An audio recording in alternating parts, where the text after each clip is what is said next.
오늘은 고난주간이 시작되는 종려주일입니다. 호산나 주일이라고 부르기도 합니다. 오늘 본문 누가복음의 십자가의 말씀을 통해서 고난주간을 묵상하려고 합니다. 오늘 본문 누가복음 44절부터 보시면 누가는 예수님이 숨을 거두시기 전에 두 가지 사건, 하나는 흑암이 있었고 또 하나는 성전의 휘장이 한가운데가 찢어졌어요. 그리고 47절부터 보시면 숨을 거두신 후에 세 부류 사람들의 반응을 기록하고 있습니다. 이것이 누가복음의 십자가의 말씀이에요. 그 예수님의 십자가 처형을 주관했던 로마의 백부장, 그리고 함께 그 십자가 사건을 구경하러 모였던 무리들, 그리고 예수님을 알았던 친구들, 친척들, 지인들, 제자들, 갈릴리에서부터 따라왔던 여인들, 이렇게 세 부류 사람들의 반응을 기록하고 있습니다. 먼저 흑암부터 살펴보겠습니다.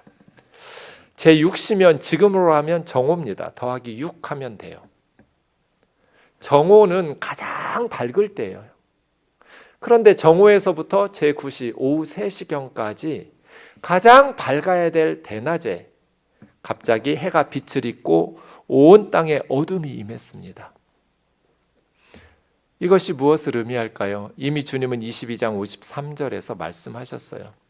겟세마네에서 체포당하실 때 내가 날마다 너희와 함께 성전에서 가르쳤는데 그때는 너희가 내게 손을 대지 않고 체포하지 않았다. 만약 너희 말대로 내가 강도고 죄인이라서 체포하러 왔다면 왜 내가 성전에서 날마다 있을 때 나를 체포하지 않았느냐는 거예요. 왜 이 꼭두 새벽에 깜깜한 밤에 횃불을 들고 무기를 들고 찾아와서 강도를 잡듯이 나를 체포하러 왔냐는 거예요. 하지만 지금은 너희의 때이고 어둠의 권세다. 어둠의 권세라는 것은 사탄의 권세라는 뜻이고 사탄이 일하는 시간이란 뜻이거든요. 그러니까 내가 힘이 없어서 체포를 당하는 것이 아니라 하나님께서 계획하신 일을 이루기 위해서 하나님께서 어둠의 권세에 맡기셨기 때문에 이런 일들을 하고 이런 일들이 일어난다는 거거든요. 그러면 너희는 유대 종교 지도자들, 대제사장들, 서기관들, 바리새인들의 하수인으로 왔던 너희는 지금 사탄의 하수인 역할을 한다는 거예요. 어둠의 권세, 사탄의 권세에 하수인 역할을 하면서 지금 너희가 하나님께서 행하시는 일들을 수행하고 있는데 하나님께서 허락하신 어둠의 권세에 내가 너희에게 체포를 당하면서 이런 일들이 시작되었다라고 이야기하는 거예요. 어둠 속에서 주님은 십자가의 죽음을 당하시지요. 사탄의 권세, 어둠의 권세. 사탄이 마음대로 하나님의 아들을 죽일 수 있는, 그러나 하나님은 그 모든 일을 통해서 우리를 구원하신 것입니다. 두 번째로 45장부터 성소의 휘장 한가운데가 찢어졌고 예수님은 마지막으로 큰 소리로 부르시면서 아버지, 내 영혼을 아버지 손에 부탁하나이다 하고 숨을 거두셨습니다. 공관복음에 보면 누가복음뿐 아니라 예수님이 운명하실 때 성소의 휘장이 찢어졌다라는 것을 중요하게 기록하고 있습니다. 마태, 마가는 위에서부터 아래로 찢어졌다고 기록하고 있습니다. 사람들이 찢으면 밑에서부터 찢었겠죠. 성전의 휘장을 찢는다는 건 상상할 수도 없는 일이에요. 하나님께서 위에서부터 찢어 오신 거예요. 누가는 한가운데가 찢어졌다, 그렇게 기록하고 있습니다. 예수님이 십자가에서 죽으신 이유를 가장 잘 설명하는, 십자가의 의미를 설명하는 사건이 성전의 휘장이 찢어진 사건입니다. 성전의 평면도를 보시면 성소 넓은 방과 지성소 좁은 방 사이에 휘장이 있습니다. 두꺼운 커튼이 있어요. 그런데 그 지성소에는 언약궤가 있고 거기에 불기둥과 구름기둥이 임해요. 하나님이 임재하신다는 상징적인 장소예요. 하나님이 계시는 곳, 지성소죠. 그런데 휘장 때문에 사람들은 하나님을 만나러 갈 수가 없어요. 죄인인 인간들이 하나님 앞에 서면 하나님의 거룩한 진노의 불이 임하여 죽어요. 그래서 성경에 보면 하나님을 만나는 것은 두려운 일이에요. 그래서 휘장이 막고 있어요. 출입 금지예요. 누구도 하나님 앞에 나아갈 수가 없어요. 하나님을 보고 살 자가 없다고 말해요.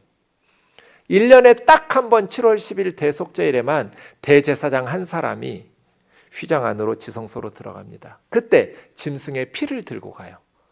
7번 뿌리고 하나님 앞에 나타나서 이스라엘 백성들의 1년 동안의 죄를 지고 회개하고 씻고 지성소를 나옵니다. 그런데 휘장은 여전히 견고하게 가로막혀 있어요. 아무리 대제사장이 짐승의 피를 가지고 가서 간절히 기도해도, 아무리 위대하고 거룩하고 경건한 제사장이라 할지라도 휘장이 가로막혀 있어요. 하나님께 나아가는 길이 막혀 있다는 뜻이에요. 그런데 예수님께서 십자가에서 숨을 거두실 때 성소의 휘장이 찢어졌어요. 히브리서 9장 보시면 그리스도께서는 장래 좋은 일의 대제사장으로 오셔서 사람들 손으로 지은 예루살렘 성전의 지성소가 아니고 이 창조에 속한 이 지구에 있는 성소가 아니라 진짜 하나님이 계신 하늘의 성소, 천국에 염소나 송아지 같은 짐승의 피를 들고 대제사장처럼 지상의 지성소가 아니라 십자가에 자신의 피를 들고 하나님 앞에 직접 나아가셨다는 거예요. 우리들의 죄를 영원히 씻어주시고 영원한 속죄의 제사를 드리시고 단번에 하늘 성소에 들어가셨다. 그래서 지상에 성소의 휘장이 찢어진 겁니다. 예수님은 자신의 피를 들고 인간들이 하나님 앞에 죄 때문에 나아갈 길이 막혀 있다는 게 휘장인데 휘장을 찢으시러 세상에 오신 거예요. 하나님께 나아가는 천국 문을 활짝 열어주시려고 세상에 오신 게 예수님이에요. 그래서 히브리서 10장 19절과 20절, 형제들아 우리가 예수의 피를 힘입어 성소에 들어갈 담력을 얻었나니, 우리가 예수님의 피를 힘입어 하나님이 임재하시는 하나님의 집에 들어갈 용기와 담력을 얻어서 하나님 앞에 나아갈 수 있게 되었습니다. 그 하나님께 나아가는 길은 예수님께서 우리를 위해서 휘장 가운데로 열어두신, 휘장이 찢어졌어요. 하나님께 나가는 길이 열렸어요. 그동안 굳게 닫혀 있었는데 수천 년 동안 닫혀 있던 휘장이 찢어졌어요. 하나님께 나아가는 길을 열어주셨어요. 휘장 가운데로 열어놓으신, 예수님이 십자가에서 죽으시기 전까지는 없었던 길이에요. 예수님이 십자가에 죽으셨을 때 휘장이 찢어져서 새로운 길, 그리고 그 길은 생명의 길이에요. 영생을 주시는 길. 형제들아 우리가 예수의 피를 힘입어 성소에 들어갈 담력을 얻었나니 그 길은 우리를 위하여 휘장 가운데로 열어두신 새로운 생명의 길이요, 휘장은 그리스도의 육체니라. 휘장은 한쪽은 하나님을 보고 있고 한쪽은 세상을 보고 있어요. 그런데 이것이 하나님과 사람들 사이를 가로막고 있어요. 예수님께서 우리 죄를 대신하여 십자가에서 죽으셨을 때, 예수님의 몸이 십자가에서 찢어졌을 때 하나님께 가는 길, 막혀있던 그 휘장이 찢어졌어요. 그래서 요한계시록 4장 1절에 보면 요한이 지금 터키 밑에 있는데 그리스 섬이에요. 이 반모섬에서 환상을 보니 하늘 천국문을 보았는데 천국문이 활짝 열려 있었어요. 열린 문이에요. 지금 천국문이 열려 있다고요. 휘장이 찢어졌어요. 예수님이 세상에 오신 것은 휘장 찢으러 오신 거예요. 하나님께 나아가는 길을 열어주시려고 오신 거예요. 죄인들이 하나님 앞에 나아가면 죽어요. 심판받아요. 거룩한 하나님의 분노에 소멸돼요. 그런데 예수님께서 우리의 죄를 깨끗하게 씻어주셨어요. 그래서 예수의 피를 들고 하나님 앞에 나아가는 거예요. 세상의 모든 종교는 법륜 스님처럼 자기가 바르게 살았다라는 것을 붙잡고 하나님의 심판대 앞에 나가요. 그런데 우리는 우리의 바른 삶, 착한 삶을 의지하지 않아요. 내가 죄인이라는 것을 인정해요. 여러분이 주무시다가 눈을 떴는데 갑자기 처음 보는 장소가 보이면 여러분 죽은 거거든요. 하나님의 심판대 앞에 설 거예요. 그때 내가 기도를 어떻게 했지? 어떻게 봉사했지? 어떻게 헌금했지? 어떤 착한 일을 했지? 머리 뒤질 필요 없어요. 제가 멘트를 가르쳐 드릴게요. 하나님, 저는 죄인입니다. 한마디만 하면 돼요. 나머지 대사는 우리 주님이 다 알아서 치실 거예요.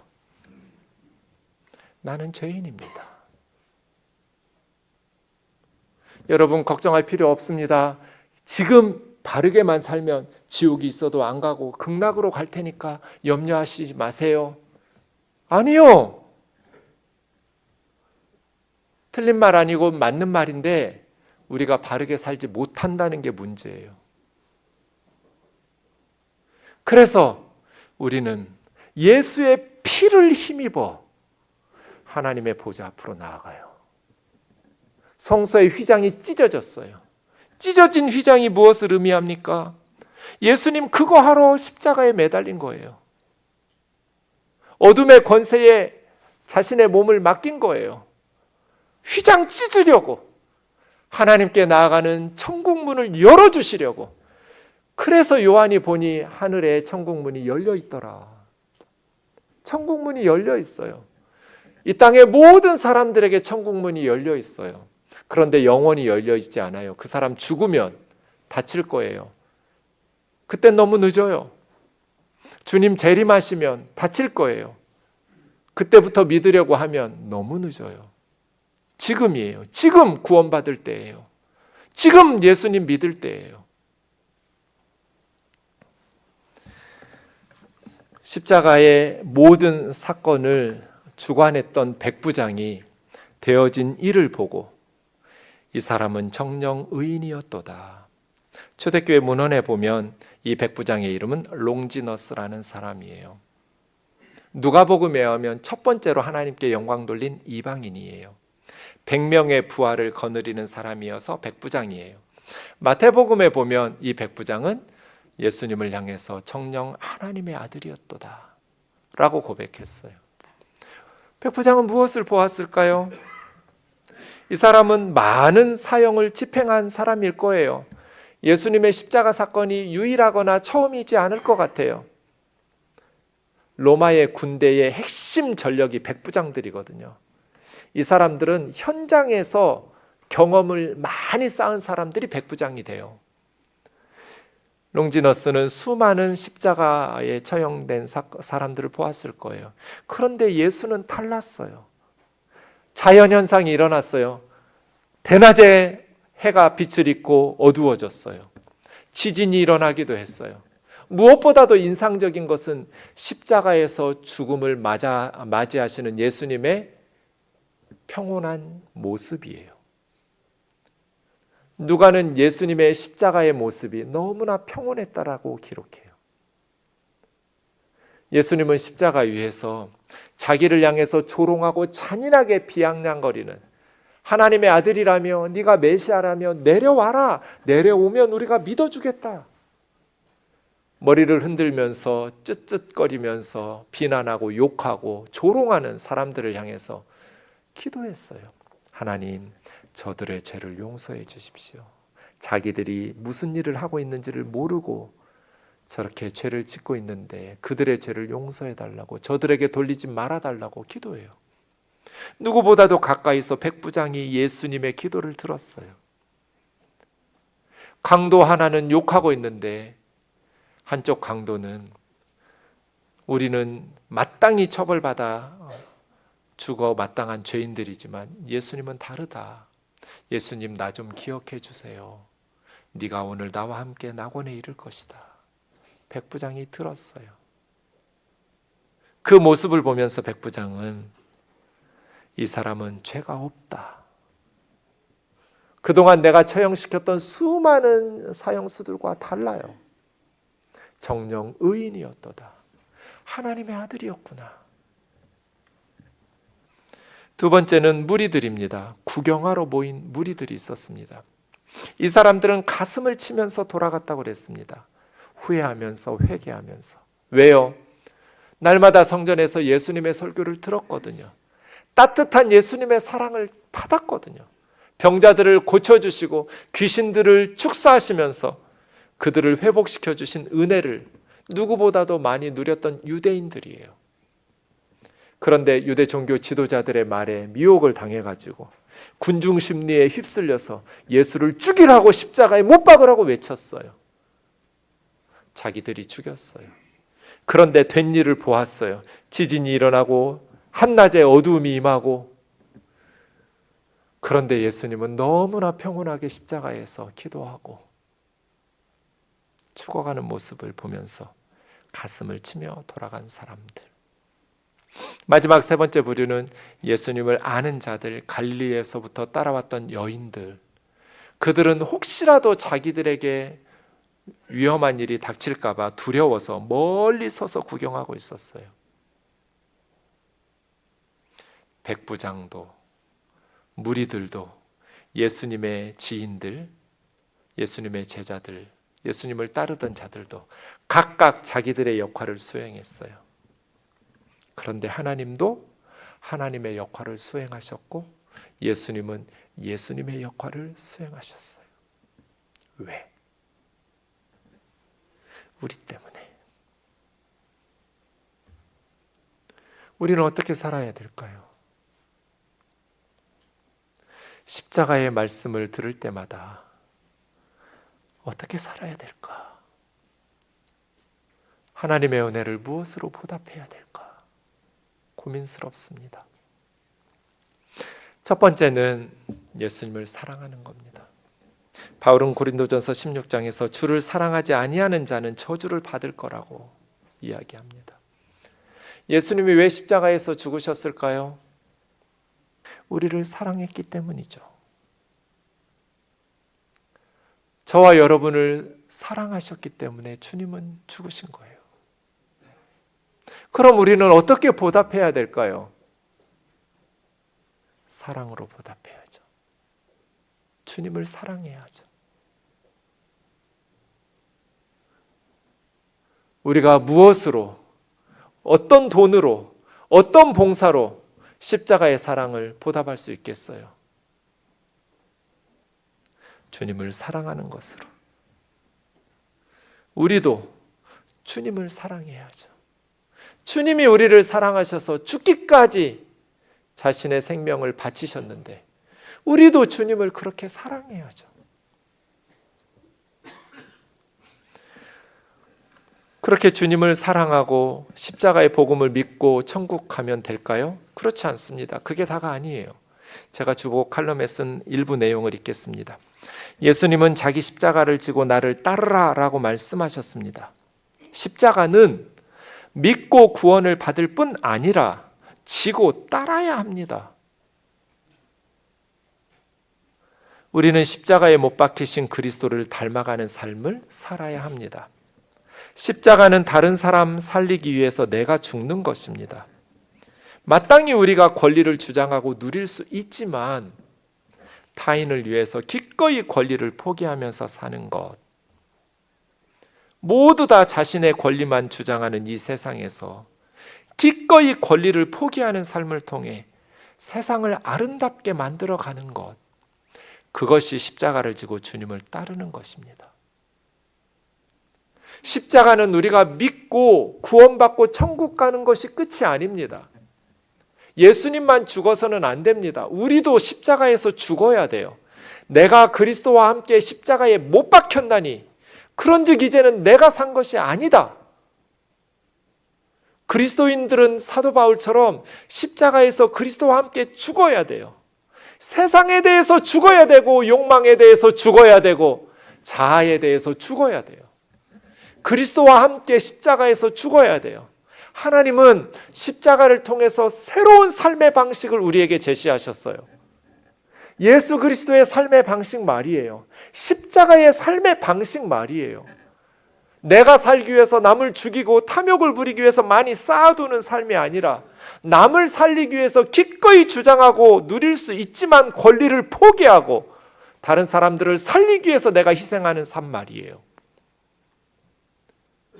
이전에 살던 방식 그대로 예수 그리스도의 십자가의 복음만 받아들이고 살아가는 게 아니에요. 예수 그리스도의 십자가는 우리의 삶을 완전히 다른 방식으로 살도록 변화시켰어요. 이전에는 세상 욕심 부리면서 살던 우리가 이제는 십자가의 예수님처럼 권리를 포기하고 세상을 살리고 다른 사람들을 소중히 여기는, 나 같은 죄인을 소중히 여기셔서 죽으신 주님처럼 아무리 가치 없어 보이는 노예들이라 할지라도, 가난한 사람들이라 할지라도, 이방인이라 할지라도 자매요 형제로 환영하면서 그들을 위해서 기꺼이 권리를 포기하고 사랑으로 수고하고 섬기는 십자가에 못 박힌 삶 말이에요. 이것이 예수님의 십자가의 사랑에 보답하는 거예요. 그리고 마지막으로 십자가의 복음을 전해야 돼요. 선교하고 전도해야 돼요. 이것이 십자가의 사랑에 보답하는 거예요. 우리만 십자가의 은혜를 힘입어서 천국 갈 수 없잖아요. 십자가의 사랑을 보답하고 싶으면 이 복음을 전해야 돼요. 아네리 선교사님, 애니 비어드 결혼식하고 26살에 그 다음 날 바로 한국으로 왔어요. 이 20대 중반의 젊은 선교사들이 미국에서 조선에 왔어요. 조선에 와서 죽는 날까지 복음 전했어요. 와서 첫 번째 딸을 잃었어요. 어린 딸을 잃었어요. 사랑하는 첫 딸을 집에서 내려다보이는 선교사들의 묘지에 묻었습니다. 나에게 한없는 슬픔이 찾아왔습니다. 하노버 대학 시절 아주 활발하고 지성적이고 신앙심이 강하다는 평을 받은 나였지만 남편 배위랑 선교사가 1년에 반 이상은 순회전도에 가고 나면 밀려오는 외로움과 슬픔을 참을 수가 없었습니다. 나는 좌절하고 있었습니다. 죽은 딸아이의 묘지에 갔다가 태평양을 향한 바닷가에서 눈물을 흘리며 정처 없이 다녔습니다. 그런데 이 조선 땅을 떠나지 않고 죽는 날까지 복음 전하다가 죽었어요. 이 애니 베어드 선교사님이 숭실대학교를 시작했고 멀리 갔더니 처량하고 고나며 슬프고 또 외로워 정처 없이 다니니 예수 내 주여 지금 내게 오셔서 떠나가지 마시고 길이 함께 하소서. 그 찬송가를 작사하신 분이 애니 베어드예요. 양화진의 베어드 선교사님의 가족의 묘비에는 우리를 사랑하시는 이로 말미암아 우리가 넉넉히 이기느니라는 말씀이 묘비명으로 써 있습니다. 우리를 사랑하시는 예수 그리스도의 십자가의 사랑 때문에 넉넉히 이길 수 있었다고. 이것이 주님의 십자가의 사랑에 보답하는 거예요. 세상의 물질이나 성공이나 명예로 이 세상을 살아가려고 하지 않고 예수님의 십자가의 사랑을 사모하면서 예수 그리스도의 십자가의 사랑에 매여서 이 험한 세상을 따뜻하게 보듬어 안고 세상 사람들과 다른 삶의 새로운 방식으로 천국 시민답게 살아가는 저와 여러분 되기를 주의 이름으로 축원합니다.